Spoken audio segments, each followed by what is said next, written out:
الرحمن الرحيم إن الحمد لله نحمده ونستعينه ونستغفره من يهده الله فلا مضل له ومن يضلل فلا هادي له ونشهد أن لا إله إلا الله وحده لا شريك له ونشهد أن محمدا عبده ورسوله صلى الله عليه وعلى آله وصحبه وسلم تسليما كثيرا اما بعد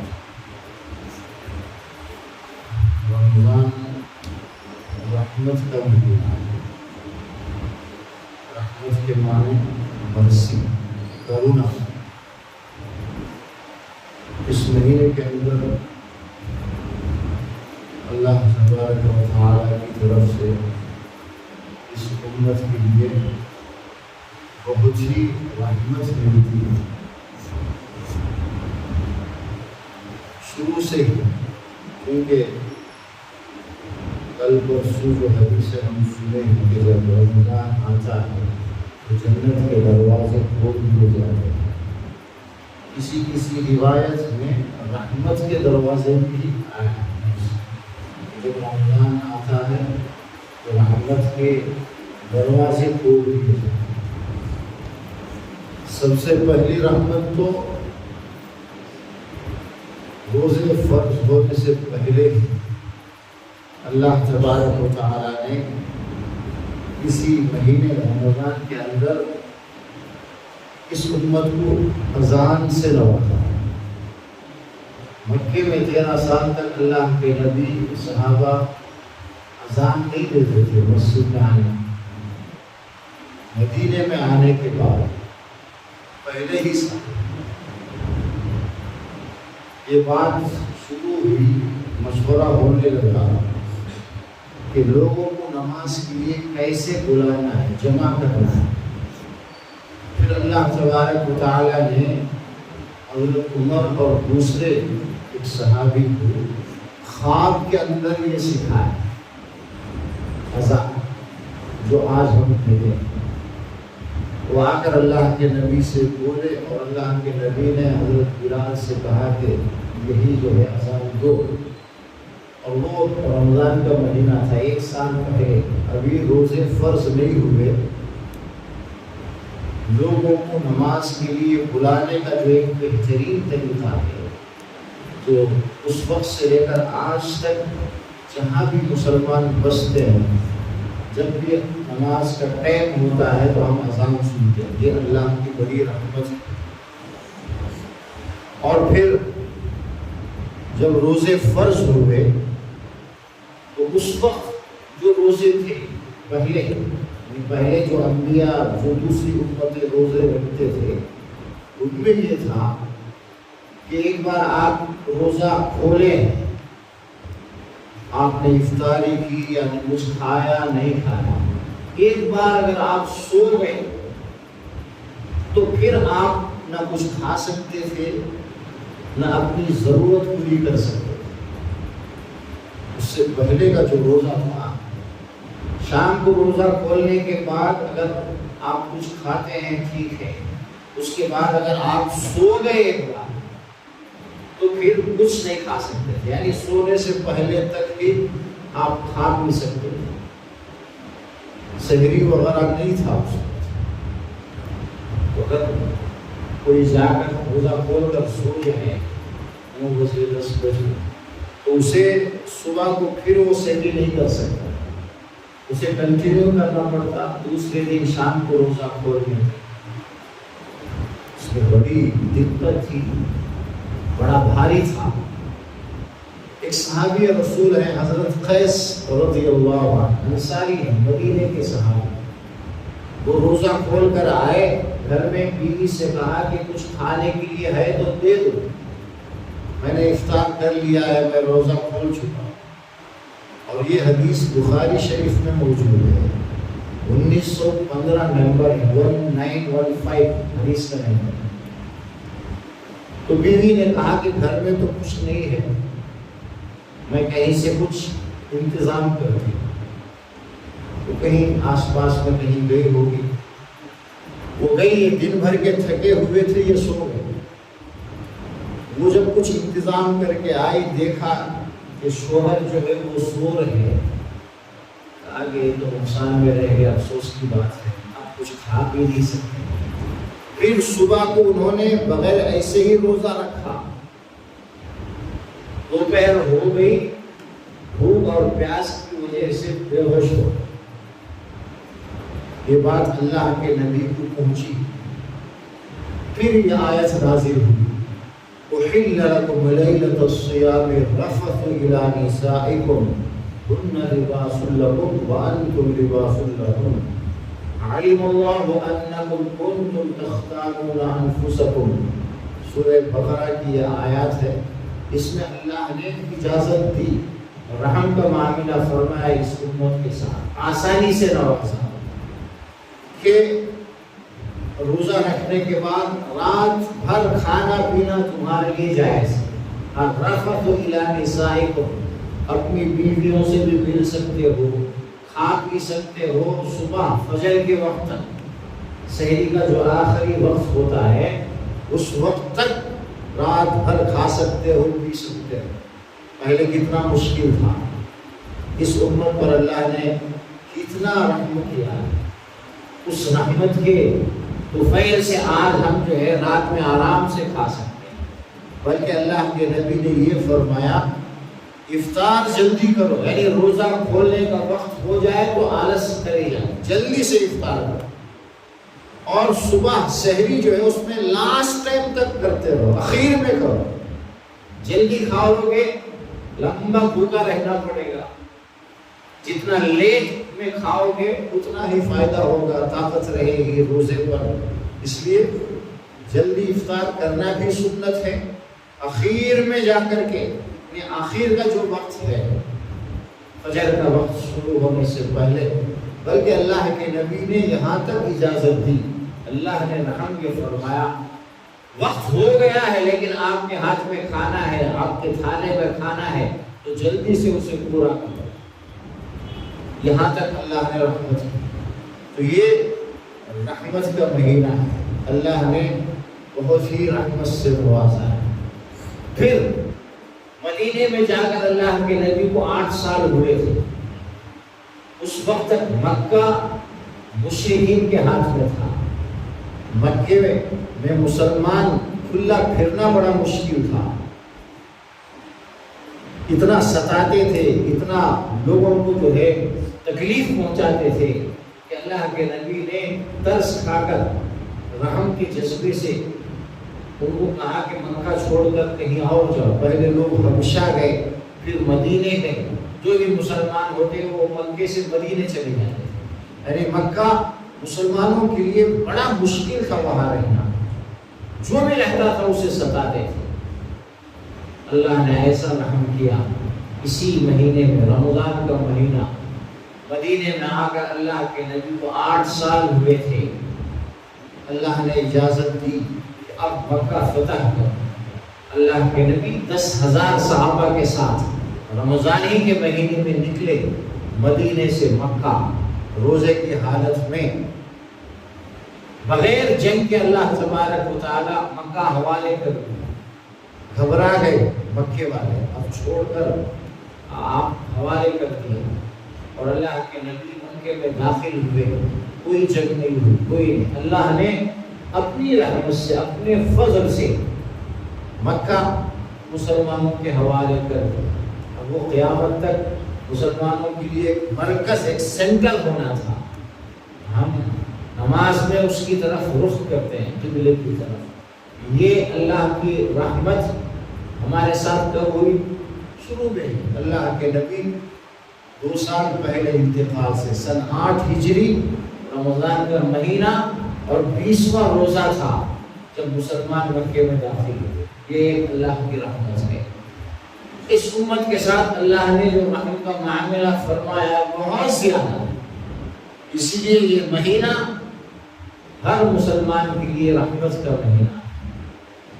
ہم کبھی فضائل اعمال یا اس طرح کی کتابوں میں ایک حدیث ہم پڑھتے رہتے ہیں، اور وہ حدیث جو ہے حضرت سلمان فارسی رضی اللہ تعالیٰ عنہ کے حوالے سے، وہ یہ کہتے ہیں کہ رمضان سے پہلے شعبان کے مہینے کی آخری جو تاریخ تھی، اللہ کے نبی نے ایک بیان فرمایا، اور اللہ کے نبی نے یہ فرمایا کہ تمہارے سامنے بہت بڑا مہینہ آ رہا ہے،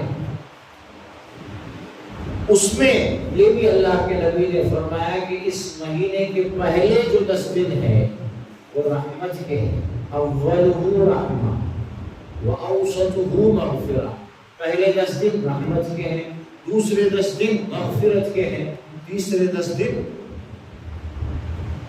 آگ سے خلاصی کے ہیں۔ اور پھر اسی میں یہ بھی ہے کہ اس مہینے کے اندر جو نفل کام کرے گا اسے فرض کے برابر ثواب ملے گا، اور اس مہینے کے اندر جو ایک فرض کرے گا، پورا کرے گا، اسے 70 فرضوں کے پورا کرنے کا ثواب ملے گا۔ بالکل غلط باتیں ہیں، اس بیان کا کوئی ثبوت نہیں۔ حضرت سلمان فارسی اسی لیے روایت ہے، اور ان سے جو نقل کرنے والے ہیں سعید بن المسیب، بہت بڑے تابعی ہیں، بڑے اللہ والے ہیں، لیکن وہ سلمان فارسی رضی اللہ تعالیٰ عنہ سے ان کی ملاقات نہیں ہوئی، انہوں دیکھے نہیں، انہوں کو ملے نہیں، ایسے وہ نقل کر سکتے ہیں۔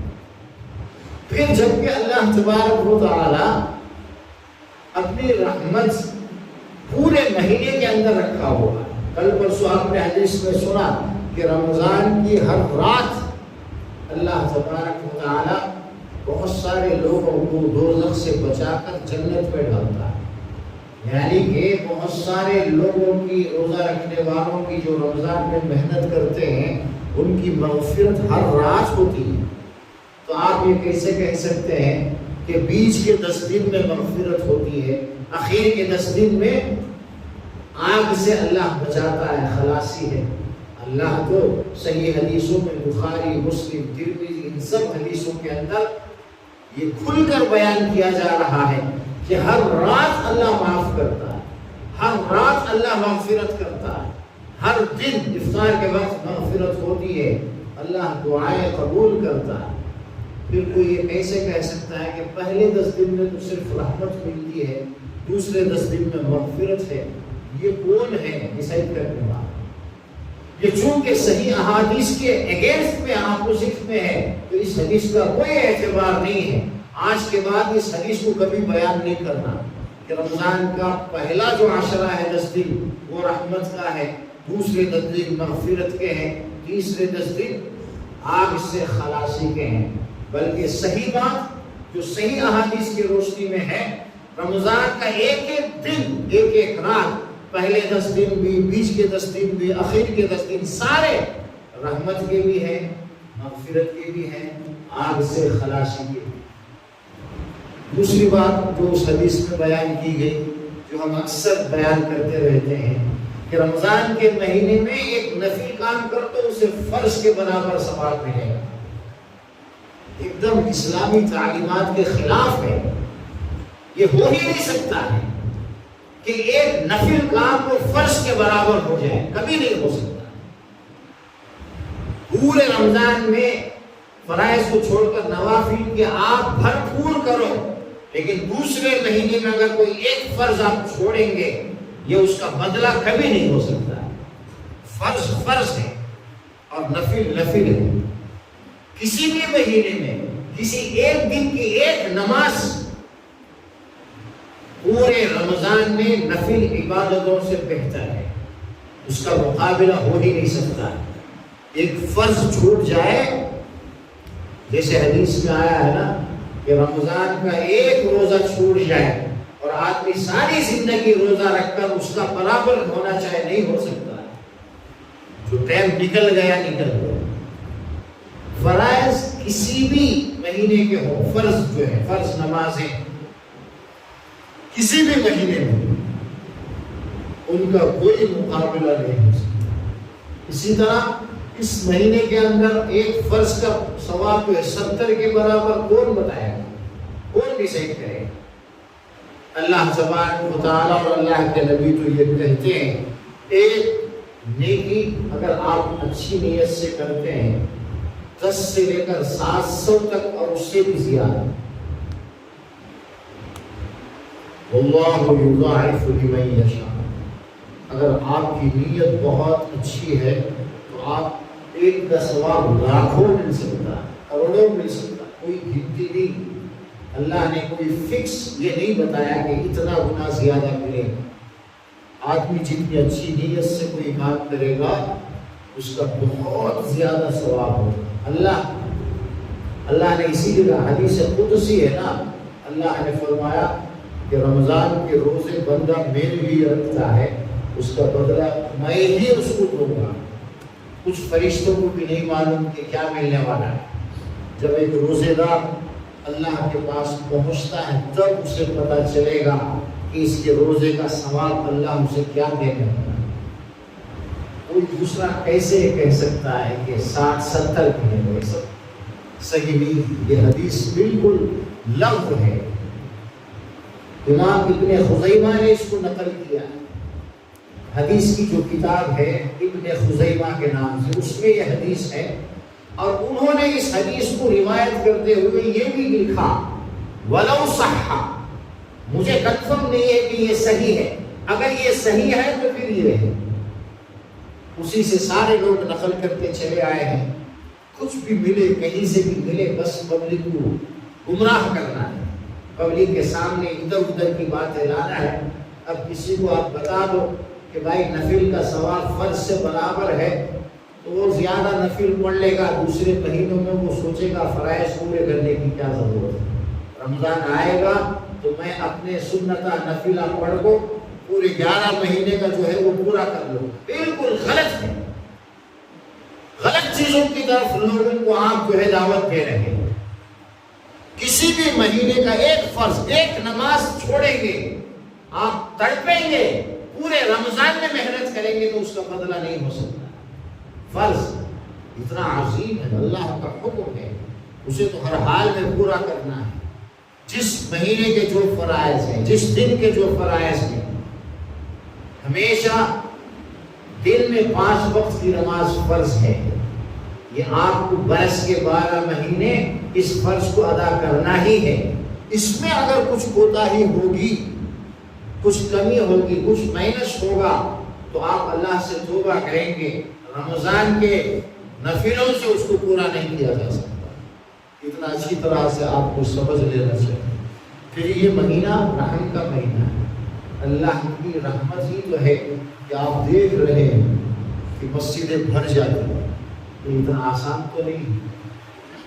ہم گشت میں جا کر کے پریشان ہو جاتے ہیں، 1-2 آدمی آتے ہیں، رمضان کا مہینہ آتا ہے، رمضان کے نام سے مسجد کو نہیں آتے، سنو بھی روزہ نہیں رکھتے، سنو بھی روزہ رکھتے ہیں، عبادات کی طرف آتے ہیں۔ یہ کیا ہے؟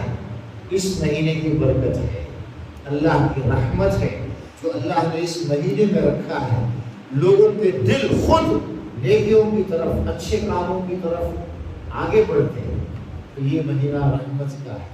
اس لیے اس مہینے کی اس رحمت سے ہم سب کو فائدہ اٹھانا چاہیے، تھوڑا آگے بڑھ کر اپنی پرانی زندگی پر افسوس کرتے ہوئے، جو ہمارا اللہ کی یاد کے بغیر گزر گئے، ہم نے نمازیں قضا کی، کیا کیا گناہ ہم کرتے رہے، اب یہ مہینہ ہے، ہم مسجد آ بھی رہے ہیں، اور تھوڑا زیادہ فوکس کر کے اللہ سے اگر ہم مانگیں گے کہ اللہ جان کر انجانے میں مجھ سے بہت غلطی ہو چکی ہے، میں تیری عبادت سے بہت دور تھا، اس مہینے کی برکت نے اور تیری رحمت نے مجھے ایک بار متوجہ کیا ہے، میں نے بھی روزہ رکھا ہے، میں بھی مسجد آ رہا ہوں نماز کے لیے، اے اللہ میری پرانی ساری غلطیوں کو اور گناہوں کو معاف کر اور مجھے آئندہ ایک اچھی زندگی گزارنے کی توفیق دے۔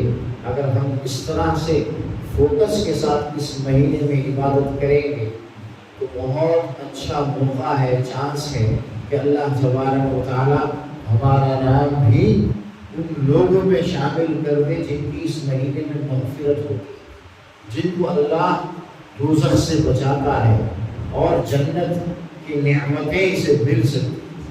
اللہ تبارک و تعالیٰ ہم سب کو کہنے اور سننے سے زیادہ عمل کی توفیق دے۔